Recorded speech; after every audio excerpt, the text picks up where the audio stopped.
इस समय हम मौजूद है रायबरेली के महाराजगंज कस्बे में। महाराजगंज कस्बे से इन्होना को जाने वाला मार्ग काफ़ी दिनों से जर्जर है, जिसको लेकर के क्षेत्रीय लोगों ने कई बार क्षेत्रीय जनप्रतिनिधियों से व अधिकारियों से इसके लिए गुहार लगाई, लेकिन यह मार्ग बन नहीं सका, जिसको लेकर के क्षेत्रीय लोगों में लगातार रोष व्याप्त था। मार्ग न बनने से क्षेत्र के लोग लगातार परेशान थे। उनकी समस्याओं को ध्यान में रखते हुए क्षेत्र के रहने वाले बाबा अनशनकारी राम केवल जी, जो इस समय महाराजगंज दे रहे हैं, उनका कहना है कि जब तक मार्ग नहीं बन जाएगा तब तक हम धरना देते रहेंगे। हमारे साथ खुद बाबा अनशनकारी राम केवल जी मौजूद हैं।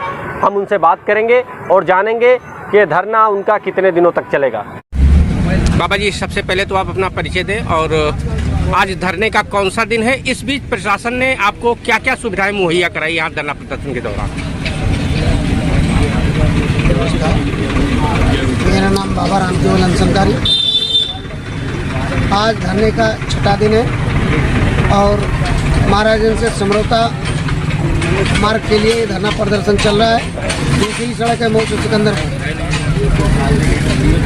कल रात को जिस तरीके से जिला प्रशासन ने हमको प्रताड़ित करने की कोशिश की, हमारे धरने को ध्वस्त करने की कोशिश की, यह निंदनीय कार्य है। हम जब शांतिपूर्वक अपने धरना प्रदर्शन को सड़क के एक साइड कोने में चला रहे हैं और संवैधानिक तरीके से चला रहे हैं, कानूनन तरीके से चला रहे हैं और आर्टिकल 19 संविधान की धारा हमको इसकी इजाज़त देती है। जिस तरीके से एसडीएम साहिबा, सीओ साहब और कोतवाल साहब हमारे ऊपर चढ़ाई कर रहे थे, ऐसा लगता था हम बहुत बड़े अपराधी गुनाहगार हैं और हम 10 नंबर ही हैं इस इलाके के। इस तरीके से हमारे ऊपर चढ़ाई की गई। लेकिन मैं धन्यवादी हूँ अपने इन साथियों का, जो बिल्कुल शॉर्ट टाइम में यहाँ सब इकट्ठे हो गए और हमारे कुछ जुझारू साथी त्रिपाठी जी, रणविजय जी और कई अन्य ऐसे साथी जो मौके पर पहुँच गए और चारों तरफ से हमारी किलेबंदी कर ली।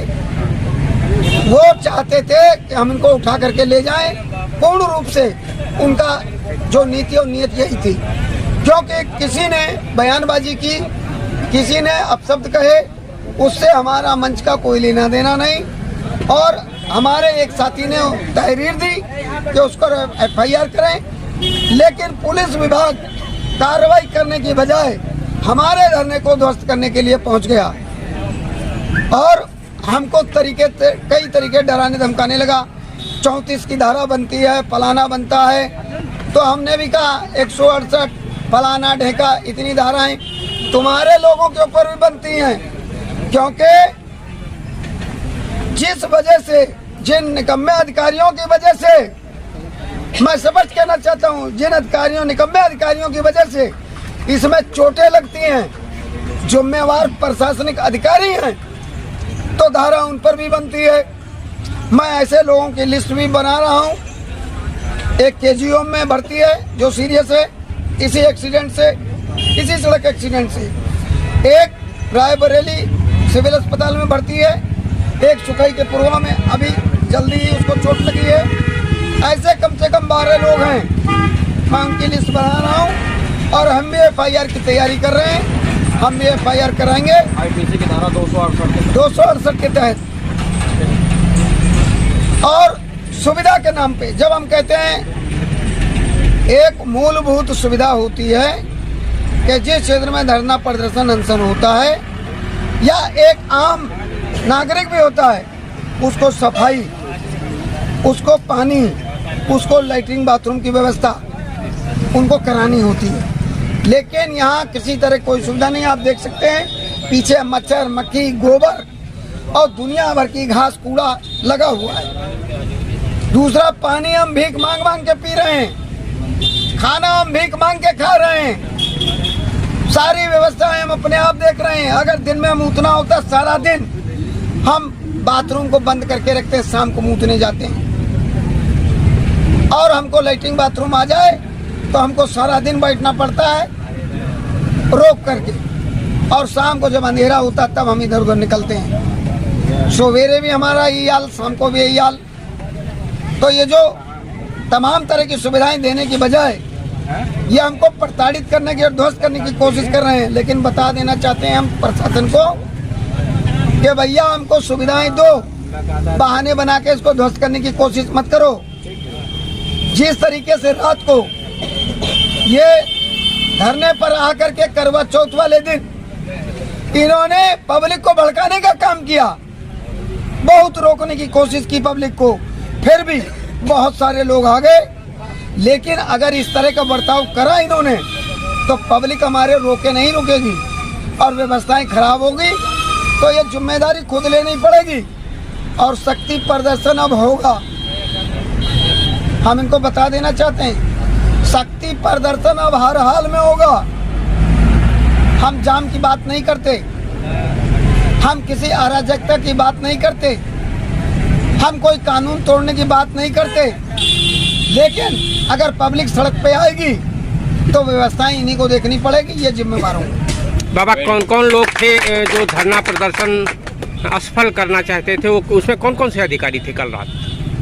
एसडीएम साहिबा थी, सीओ साहब थे, कोतवाल साहब थे, 3 थाने की पुलिस थी। कौन कौन से थाने की पुलिस थी? हमको ऐसा पता चला, एक तो शिवगढ़ कोई यहाँ पर है नजदीक में, वहाँ की पुलिस थी, एक महाराजगंज की थी और एक तीसरा थाना कोई बता रहे थे शिवरतनगंज। तो ऐसा पता चला। जी जी, क्या लग रहा है आपको? और मैं एक बात और कहना चाहूँगा कि देखो, LIU, CID, CIA जो भी इनका गुप्तचर विभाग है, वो अपने गुप्तचर विभाग से क्यों नहीं पूछते हैं? और अगर इतना ही इनको तत्परता दिखानी तो CCTV कैमरे लगवा दो, बात खत्म। यहाँ जब फटकारा त्रिपाठी जी ने, तब रात भर जिप्सी खड़ी रही, एक नहीं 2। और इनका नियम है कि अपना 9 बजे 10 बजे आते थे और शाम को 5 बजे जैसे ड्यूटी लगती थी उस हिसाब से चले जाते थे। अगर उस समय शायद जिस समय उस आगंतुक ने जो अपशब्द कहे, अगर हो सकता है यहाँ पुलिस खड़ी होती तो वह आगंतुक की इतनी हिम्मत ही ना पड़ती। और हमारी सुरक्षा का भी सवाल है। ऐसे में कोई, हम तो रोज सुन रहे हैं कि वहाँ गाड़ी चढ़ा दी जा रही है, किसी को टक्कर मार दी जा रही है, कोई ठेले से, कोई स्कॉर्पियो से, कोई थार से चढ़ाई दे रहा है। तो भाई हमको तो ये भी चिंता है, ये गुंडों से कब गाड़ी चढ़वा दें, कब क्या करवा दें। तो इसकी सुरक्षा का जिम्मा कौन लेगा? यही प्रशासन तो लेगा। Thank you. सरकारी जी को आप लोगों ने समर्थन दिया और आने वाले समय में अगर सरकार या जो संबंधित विभाग के अधिकारी इसके ऊपर कोई एक्शन नहीं लेते हैं तो हम लोग आगे भी धरना प्रदर्शन के लिए जो है बाध्य होंगे। और बाबा राम केवल अंसनकारी जी के नेतृत्व में हम लोग भरपूर जो है इसका जो है समर्थन करेंगे। बहुत बहुत धन्यवाद, बहुत बहुत धन्यवाद। बाबा राम केवल अंसनकारी जी को चरणों में बहुत बहुत नमन, वंदन, अभिनंदन। जाने का काम भी इसी रास्ते से है। कल बता रहे थे दादाजी कि हम भी इस रोड से जा रहे थे तो 2-3 बार गिरते गिरते बच गए, लेकिन हमारी जो सब्जी का झोला था वो जरूर गिर गया। बड़ी खेद की बात है।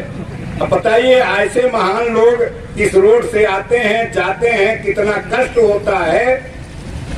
लेकिन मैं दादा का जो योगदान है इस धरना प्रदर्शन में वो सराहनीय है और हम लोग दादा के ऋणी रहेंगे और जब भी जरूरत पड़ेगी बाबा जी के साथ दादाजी का सहयोग है। और अपने इस मीडिया के माध्यम से इस बात को प्रदेश सरकार तक पहुंचाया है। अब कितने दिन में वो सुनते हैं ये उनका काम है। तो इसी कड़ी में हम चाहेंगे, अभी हमारे रिंकू भैया ने कहा कि पूरी ताकत से नगर पंचायत के सभी लोग, सभी सभासद लोग का संपूर्ण इस धरना प्रदर्शन पे समर्थन रहेगा और तन मन धन से हम बाबा जी के साथ इस धरना प्रदर्शन का समर्थन करते हैं। और बाबा जी जिस समय जरूरत पड़े उस समय मुझे जरूर बुला लेना। तो हम लोगों को खुशी है कि अब हम डरने वाले नहीं हैं। अभी तो ये अंगड़ाई है, अभी तो ये अंगड़ाई है, हमारी मांगे पूरी हमारी मांगे पूरी हो, चाहे जो मजबूरी हो। जिला प्रशासन मुर्दाबाद, मुर्दाबाद मुर्दाबाद जिला प्रशासन मुर्दाबाद, मुर्दाबाद मुर्दाबाद इनकलाब जिंदाबाद, इनकलाब जिंदाबाद, इनकलाब जिंदाबाद, बाबा कमलदास हम जिंदाबाद, जिंदाबाद, बाबा कमलदास हम संकारी जिंदाबाद। जिंदाबाद, जिंदाबाद। ये जिले के प्रशासन के लोग कल 8 बजे के समय रिंकू भैया बाबा के साथ जबरदस्ती सलूक करना चाहते थे। मैं धन्यवाद देना चाहता हूं सुखई के प्रवाह की जनता को कि घेर लिया इस जिले के प्रशासन को और बाबा जी को छेड़ नहीं सके पुलिस के प्रशासन। अगर तुम्हारे अंदर जरा से नैतिकता है तो दिल में छेड़ करके देखिए। आपको मैं बता देना चाहता हूं कि एक बर्रउआ होता है, कभी न जाने हो तो जान लीजिए, और एक बर्रैया होती है।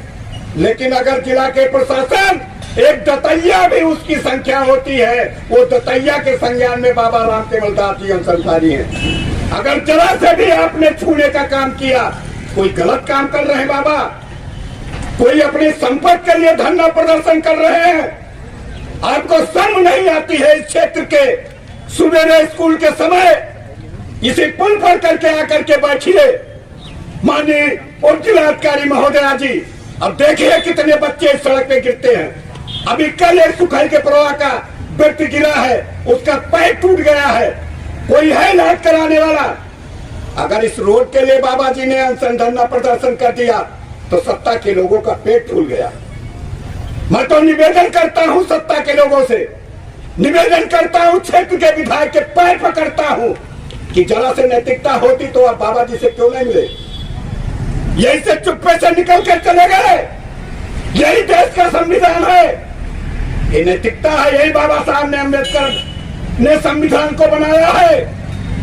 मर जाना चाहिए ऐसे चुल्लू भर पानी में ऐसे जनप्रतिनिधि को। कोई बाबा जी अपनी संपत्ति के लिए धरना प्रदर्शन नहीं किया, ये सड़क के लिए कहा। कुछ लोग कहते हैं अरे सड़क तो बहुत दिन से बिगड़ी है, 15 सालों से। तो क्षेत्र की जनता की कमजोरी है। जिसकी सरकार थी क्यों नहीं ऐसे प्रतिनिधि को बुला करके किया? अगर उनमें भी नैतिकता होती तो ये सड़क बन जाती। इसलिए मैं युवा पीढ़ी से कहता हूं कि हम लोग तो आखिरी कगार पे हैं, लेकिन अगर आप लोग न चेते तो इस देश तो आजाद हुआ 1947 में, 15 अगस्त 1947 को। लेकिन मेरा मानना है कि आजाद नहीं हुआ, बर्बाद हो गया। आज के लोग बर्बाद कर रहे हैं इस आजादी को। उनका कहना है कि चाहे हम गलत करें चाहे सही करें, आप उसका विरोध नहीं करें, नहीं तो तुम्हारे खिलाफ मुकदमा लिखा जाएगा, जेल चले जाओगे। ये कौन सा संविधान है भाई? तो मैं आप सबका पुनः अभिनंदन वंदन करता हूं और मैं अपने दादाजी के, पत्रकार दादा के चरण छूता हूं। मैं निवेदन करता हूं कि पूरी ताकत लगा देना दादा इस रोड के लिए। नहीं आने वाली भविष्य के युवा साथी हम सबको माफ नहीं करेंगे और यही कहेंगे कि जब बाबा जी अनशन बैठे थे रोड नहीं बनी तो कौन सा नेता बनवा करके रोड जाएगा? तो क्षेत्र के लोगों से मैं हाथ जोड़कर निवेदन करना चाहता हूं कि अगर इसमें मिट्टी डाल के चले जाएं तो विरोध करना, काम नहीं करने देना। सही काम करें, हम समर्थन करेंगे। ये मेरा निवेदन है। क्योंकि आप लोग बताएंगे तो हम लोग आएंगे। तो इसी कड़ी में हमारे नगर पंचायत के परम सम्मानित सभासद सतीश उसमें से भी निवेदन करना चाहता हूं कि वो आवें और हम सबको धरना प्रदर्शन में विचार व्यक्त करें, हम सबका उत्साह बढ़ावें। मैं पुनः परम पूज्य बाबा जी को और उपस्थित सभी पिताचल बुजुर्गों, नौजवान साथियों और अपने पत्रकार दादा को सबको हार्दिक अभिनंदन वंदन नमन करता हूँ। जय हिंद, जय भारत। केवल मैं इतना बोलना चाहता हूँ कि जो भी प्रतिनिधि चुनाव लड़ा है, न मैं उससे पैसा मांग रहा हूँ, न मैं उससे दौलत मांग रहा हूँ, लेकिन यहाँ की जनता जिसके लिए आपको विधायक बनाया या कुछ भी बनाया वही हक आपसे मांग रही है, तो क्या बुरा कर रही है बताइए आप।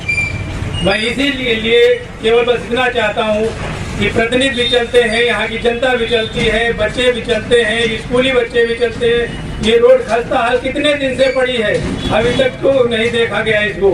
बस इतनी हमारी गुजारिश है कि ये सड़क जल्दी से जल्दी बन जाए ताकि किसी को आवाजाही में कोई परेशानी ना हो। बस बाबा जी को मैं प्रणाम करता हूँ। हमारे चैनल को सब्सक्राइब करें और वीडियो सबसे पहले अपने मोबाइल पर पाने के लिए बेल आइकन को दबाएं।